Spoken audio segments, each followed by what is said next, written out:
मूसा कनान देश के पार इसराइलियों को अपना अंतिम उपदेश दे रहा है। सबसे पहले उसने बताया कि कैसे परमेश्वर ने जंगल में उनकी मदद की।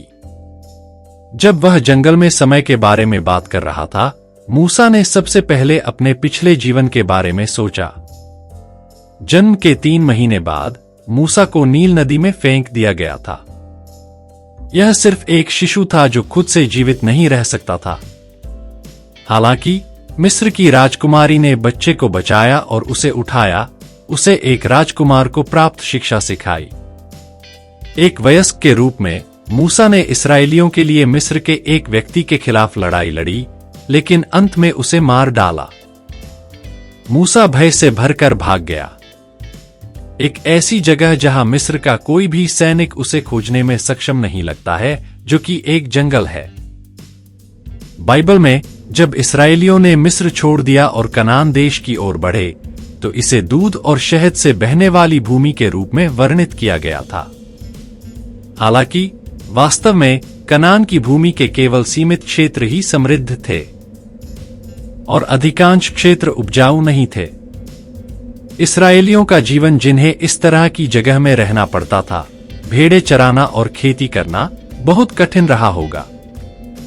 हालांकि यह कहा जाता है कि इस्राएली लोगों ने खुद को कठिनाइयों पर काबू पाया और यहां तक कि इन जगहों पर परमेश्वर से भी मिले। कनान देश में इस्राएली एहसानमंदी के साथ कैसे जी पाए? मूसा ने कहा कि परमेश्वर ने इस्राएलियों को यहां जंगल में 40 वर्षों तक प्रशिक्षित किया। मूसा भी जंगल में 40 साल बिताने के बाद परमेश्वर से मिले थे।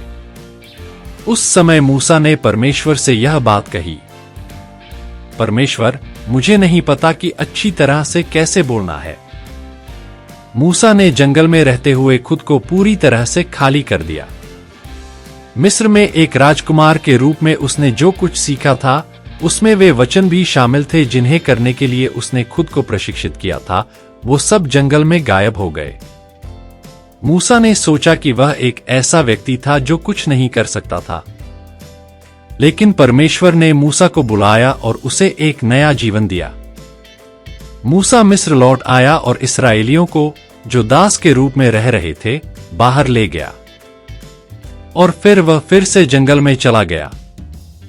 लेकिन मूसा पहले जैसा मूसा नहीं था जो कुछ नहीं कर सकता था, क्योंकि परमेश्वर मूसा के साथ था।